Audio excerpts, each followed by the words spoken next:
Here with head football coach Steve Johnson. And coach, a big rebound this last weekend with a win over St. Olaf. You defeat the Ollies 49-3. Talk about your team's performance and the juice that you gave your team after a big win like that. Well, I think that the week that we had, last week, it's always important. Every day's got to be, every day's got to factor into how you play and what you do. And we've had some trauma with injuries, and there's a little bit of poor me that you can have, or there can be kind of fake enthusiasm towards what's going on. And so we want to temper that and then just get back to working and working the way that you need to do and to give each other what you've got and kind of just work in a way that brings you to game day where there's nothing new, that where everything is our effort and our attention to detail and fundamentals is great. And obedience has to come before physical play. And we talk about being obedient, fast, and physical.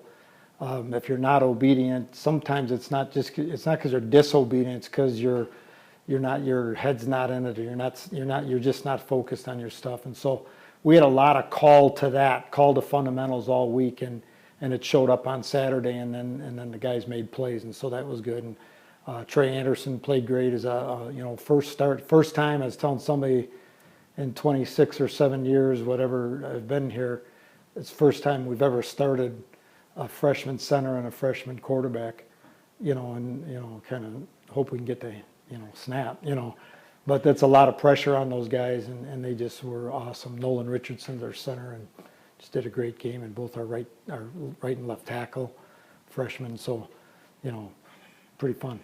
Well, I've heard you talk about it just now, but even last week, you're talking about how do we get Bethel better? You take the opponent maybe out of it, but how do you get better each week? You have another opponent this week in Carleton, an opportunity to go 2-0 in MIAC play.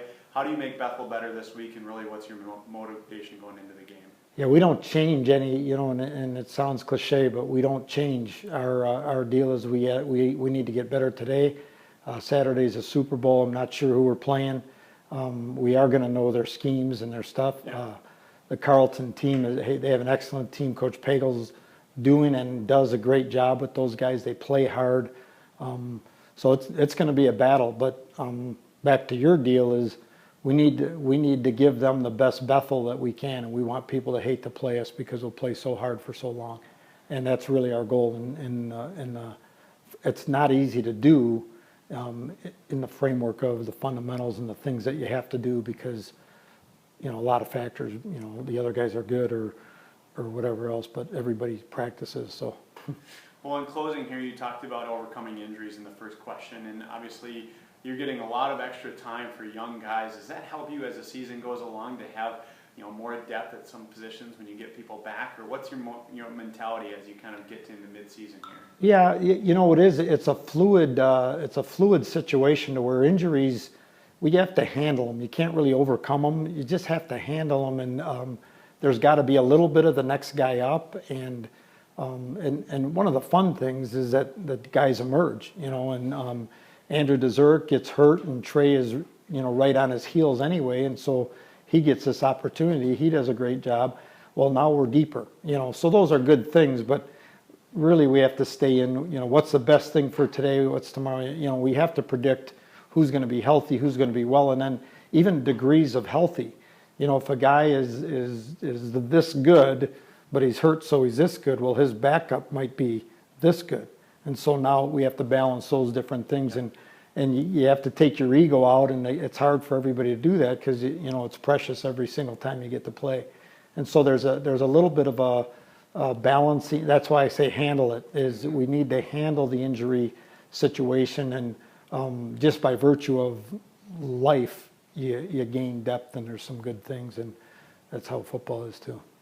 Well, in closing here, the last question. One thing that has been really good every game this season is your play from your running backs. I mean, it seems like every week you're rushing for more and more yards. Talk about Marshall and Bridgeport. Obviously, Gunnar got some time this last Saturday. Talk about the effort from your offensive line and your tailbacks. Yeah, we have really great backs, and we know that it really is going to start with our offensive line, and they've got to love those guys enough to be great for them. And Marshall Klitsky is 365 days a year, a football guy, and he's just a tough kid who leads by example. Sometimes he even talks and bridge talks, but those guys, they're really talented guys. And Gunnar Bloom is really special. He's really a heck of a player. And Brady Bomsta, another one, and it kind of goes on and on. Josh Warness, they've all got their roles, and they care about each other and they care about winning, and so we're going to just keep growing that way. Coach, this Saturday, the second home game of the year, looking forward to a game versus Carleton. Let's go get another W, all right? Can't wait.